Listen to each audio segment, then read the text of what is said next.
buenas noches. Una semana más estamos aquí dispuestos, preparados para comenzar una nueva edición, un nuevo programa de Pedro Beltrán Informa. Y vamos a hacer una serie de dos programas hablando sobre Venecia.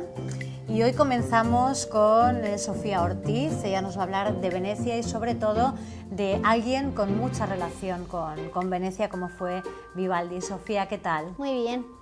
Bueno, cuéntanos, ¿quién fue Vivaldi? Vivaldi fue uno de los mayores músicos, compositores de todo el mundo, pero el más famoso de Venecia. Él era sacerdote, pero decía que no le gustaba ser sacerdote, porque de tanto dar misas decía que le dolía mucho la espalda, pero eso no le impedía dar sus óperas que duraban 3 horas de pie. Sí. Bueno, ¿y cómo fue su relación con las mujeres, Sofía? Como cuando Vivaldi era sacerdote, no podía tener relaciones con las mujeres, Vivaldi tenía gran aprecio por las cantantes, claro. Y él tenía como algo raro con una cantante llamada Ana. Sí. Viajaban juntos, vivían juntos. Él y Ana estaban cuando Ana tenía 17 años. Sí. Y Vivaldi 25, 24, más o menos aproximadamente, claramente. Pero ellos decían que no tenían ninguna relación. Ana fue la soprano de muchas de las óperas de Vivaldi. Bueno, qué interesante. ¿Dónde trabajaba Vivaldi? Vivaldi trabajaba en un centro de ópera de coro de la Pietà. Allí abandonaban a chicas que normalmente eran hijas de prostitutas, o abandonadas por sus madres, sus padres, o eran huérfanas. Enfrente, allí había una iglesia que le llamaban, bueno, ahora le llaman, la iglesia de Vivaldi, porque antiguamente Vivaldi iba a tocar. Y ahora, hoy en día, acepto con mucho gusto vuestra invitación. Siguen tocando música de Vivaldi, pero Vivaldi no, claramente. Claro. ¿Cuáles son las mejores obras de Vivaldi, Sofía? La mejor obra de Vivaldi fue Las 4 estaciones. Vivaldi tiene ha hecho más de 500 conciertos y 45 óperas. Él se copiaba de él mismo, pero hacía algunos cambios. Algunos críticos afirman de que Vivaldi reescribía muchísimas veces los conciertos y las óperas, solo que las modificaba un poquito. Bueno, ¿y cómo fue su relación con las autoridades eclesiásticas? El obispo no se llevaba muy bien con Vivaldi, porque él decía que no lo veía bien, que fuera músico. Pero bueno, la verdad es que yo no lo veo muy normal, pero da igual. Entonces Vivaldi se fue a decírselo al Papa, pero el Papa, como no le interesaba mucho la música, pues pasó un poquito de ello. Sí. Entonces, todo se complicó más cuando el obispo se enteró de que Vivaldi tenía una relación con una cantante. Sí. Entonces, eso hizo que se mudara, que se fuera a vivir a otro país. ¿Y qué hizo Vivaldi cuando se fue de Venecia? Se fue a Viena, Viena, con Ana. Y allí el emperador era muy fanático de la música y era un gran admirador de Vivaldi. Claro. Le ofreció la zona donde cantaban y todo, de Viena, pero Vivaldi no aceptó, porque él quería vivir en Venecia. Claro. Claramente, hombre, era su tierra. Claro. Eso se empeoró aún más cuando el emperador murió. Y vino otro que no tenía ningún interés. Cuando Vivaldi murió, porque enfermó, en el funeral cantó un niño de 9 años, llamado Haydn, porque le veían con un gran futuro de cantante. Entonces, allí le echaron a Vivaldi a una fosa común. Pero después, al cabo de los años, empezaron a construir unos magníficos edificios. Sí. Después, tras 50 años después, echaron a una fosa común a Mozart. Bueno, la verdad es que cómo es la historia de los músicos, ¿eh? Sí. Y en fin, es interesantísimo y muy, muy completa esta historia que nos has contado sobre Vivaldi. Muchas Muchísimas gracias. gracias, Sofía. A ti. Gracias.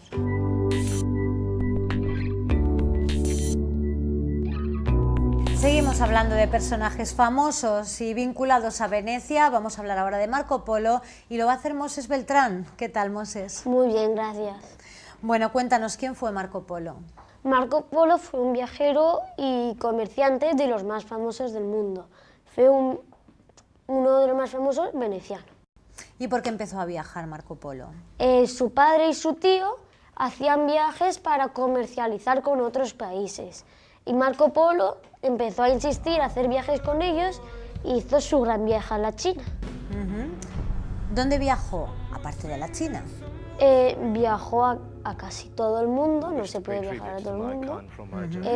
Cuando llegó a la China, recorrió toda la China.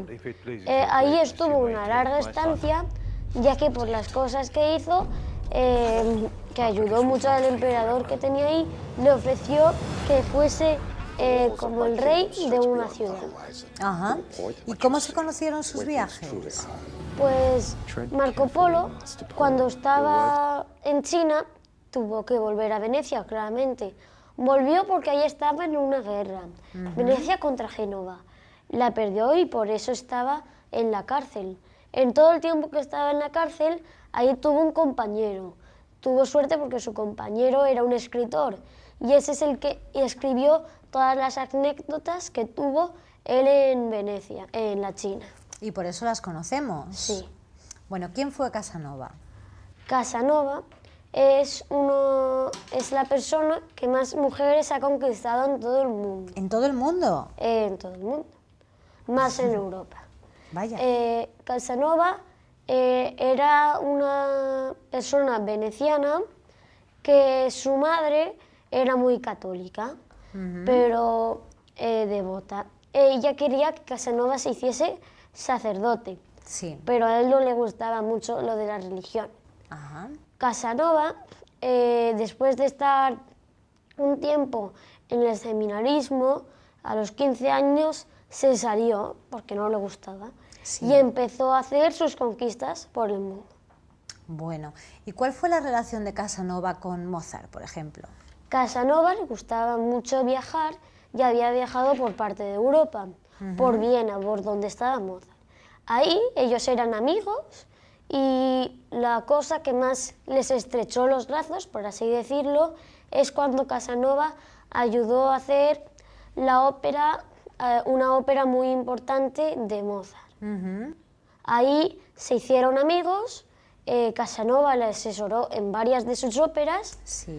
En la ópera de Don Giovanni le dijo las cifras que tenía que poner de sus conquistas Sí.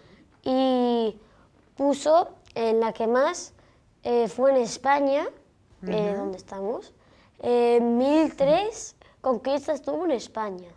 Y en la que menos fue por Turquía con 91. Bueno, es una buena estadística, Moses. Muchísimas gracias, Moses, por acercarnos a estas figuras, bueno, pues muy relacionadas con Venecia, como Marco Polo, Casanova. Muchas gracias. Gracias a ti y a Información TV.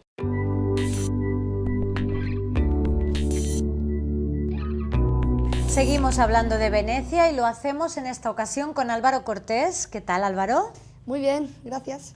Bueno, cuéntanos, ¿por qué el león es el símbolo de Venecia y aparece en tantos lugares? El león es el símbolo porque está asociado con el patrón de Venecia, San Marcos. En el año 850, dos comerciantes venecianos robaron en Alejandría, en Egipto, los restos mortales del apóstol San Marcos y lo metieron entre carne de cerdo y se lo llevaron al Dux de Venecia. En aquella época era un gran éxito para la ciudad tener los restos mortales de un apóstol evangelista. Era seguro que obtendrían popularidad y muchas visitas. ¿Ha sido siempre San Marcos el patrón de Venecia? No, el patrón de Venecia era San Teodoro. Venecia perteneció durante varios siglos a Bizancio. El nombre de Teodora era muy usual y Teodora era una santa bizantina. En la acepción masculina se nombró a Teodoro patrón de Venecia y fue sustituido cuando los cruzados venecianos saquearon Bizancio. ¿Y por qué Venecia está edificada en el agua y no hay coches? Que es algo que la convierte en una ciudad única en el mundo. Venecia fue construida en una inmensa laguna entre la tierra firme y el mar abierto. Es una serie de 119 pequeñas islas.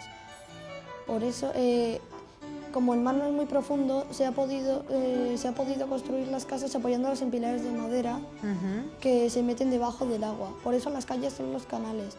Hasta los taxis son pequeñas embarcaciones de motor. Hay 2 líneas de autobuses, pero son barcos.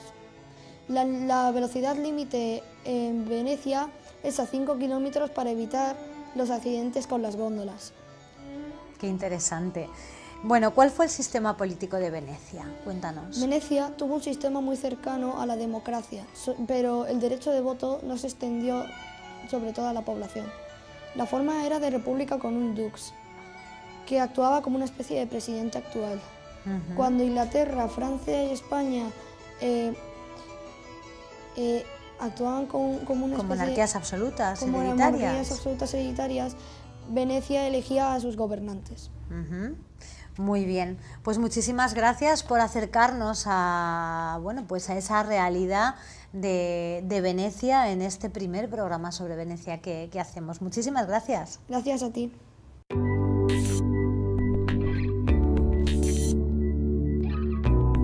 Como siempre, finalizamos el programa con la intervención de Pedro Beltrán, presidente de la Asociación Europea de Abogados. ¿Qué tal, Pedro? Muy bien, buenas noches y gracias por venir a nuestra casa. Bueno, gracias a ti, porque además hoy el tema es apasionante. Venecia es una ciudad maravillosa y a mí me gustaría que comenzáramos hablando, bueno, en primer lugar, de esa corbata que traes hoy. Sí, la corbata es el león de Venecia, pero es mucho más simbólico que eso. La corbata es la bandera de Venecia, más exactamente la bandera de la República Veneciana, porque Venecia fue una república hasta 1797, que se extinguió con la conquista de Napoleón Bonaparte, y esta es la bandera de Venecia, o sea, como uno podría tener la bandera de España o la bandera de Alemania, la bandera de un país ya extinto, un país que ya no existe, pero que durante muchísimos años fue un país poderosísimo, porque no era solo Venecia, cubrían la mitad del Mediterráneo, tenían un amplísimo territorio, y esa es la bandera de la República Veneciana. Muy bien, pues dicho esto, pasemos al despliegue de hoy, al decorado. Venecia y música relacionada con Venecia. En todo este panel central que tenemos aquí, tenemos las óperas, varias de las óperas que se han estrenado en el maravilloso Teatro La Fenice de Venecia, que es uno de los teatros de ópera de mayor prestigio del mundo, con una magnífica orquesta en el foso, y además precioso porque está en medio de los canales. O sea, puedes ir a la ópera en góndola, puedes ir andando también, pero está en medio de los canales. Por supuesto no puedes ir en coche, imposible, absolutamente imposible. Está en el puro centro de Venecia, entre todo, y es un teatro de gran tradición histórica. La ópera más famosa que se estrenó en la Fenice, o la más conocida, es La Traviata, que la tenemos ahí en 1, 2, 3, 4, 5 versiones, nada menos. Sí. Otra más, sexta, y Rigoletto, también de Verdi, también se estrenó en La Traviata. Por cierto, La Traviata fue un fracaso total en su estreno en Venecia. ¿Sí? Fracasó completamente en el estreno mundial, lo que es el estreno mundial. Es decir, la primera representación de la Traviata fue en Venecia, en ese teatro que hoy existe. ¿Y no triunfó? No, en ese mismo teatro que hoy está tan vivo, porque es un teatro vivido, que hacen óperas 3, 4 veces por semana. Sí. Simón Boccanegra de Verdi, una de las mejores óperas de Verdi, también se estrenó allí. Rigoletto, Attila de Verdi también se estrenó en La Traviata, Semiramide de Rossini, que es una genial ópera de Rossini también, y óperas más modernas, ya segunda mitad del siglo XX, Rake's Progress o Carrera de un libertino de Stravinsky y Turn of the Screw de Britten.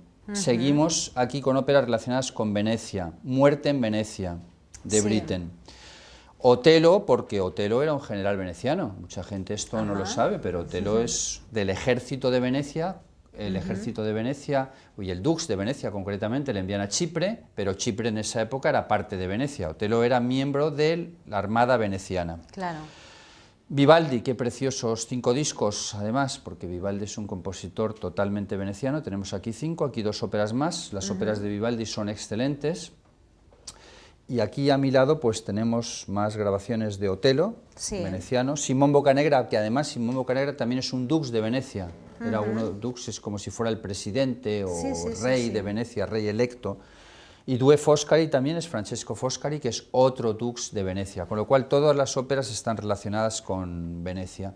Y en el centro los 3 grandes protagonistas de la historia de Venecia, los más conocidos, de los que nos han hablado antes Moses y Sofía: Vivaldi, Marco Polo y Casanova.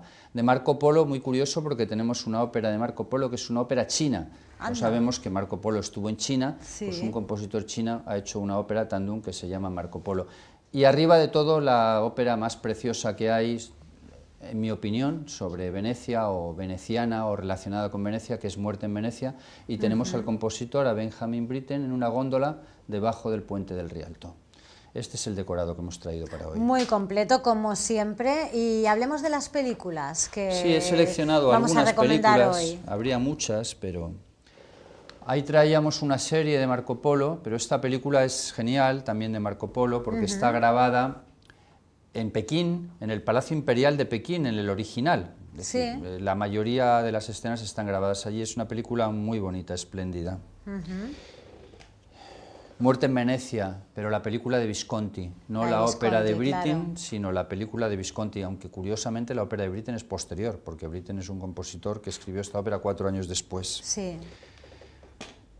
Don Giovanni de Losey, antes nos hablaba Moses de Casanova y Don Giovanni, la verdad es que es una historia muy curiosa y que mucha gente no sabe, que Casanova le indicó a Mozart qué número de conquistas tenía que poner. Incluso le decía: te has quedado corto, te has quedado muy corto. ¿Cómo un gran conquistador como yo va a haber conquistado 600 que le había puesto en España? Pues más de 1000. Entonces, esta película además está grabada en Venecia y es una película de ópera que cuando se estrenó fue el mayor éxito del año en Estados Unidos y es quizás la mejor película de ópera que se haya hecho. Sí.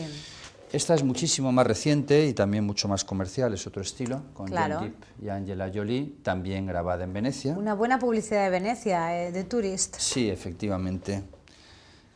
En otra línea, pasamos a una línea menos comercial, El Mercader de Venecia, de Shakespeare, pero con Al Pacino, también en película, y por supuesto el título ya nos dice que es Venecia, El Mercader de Venecia.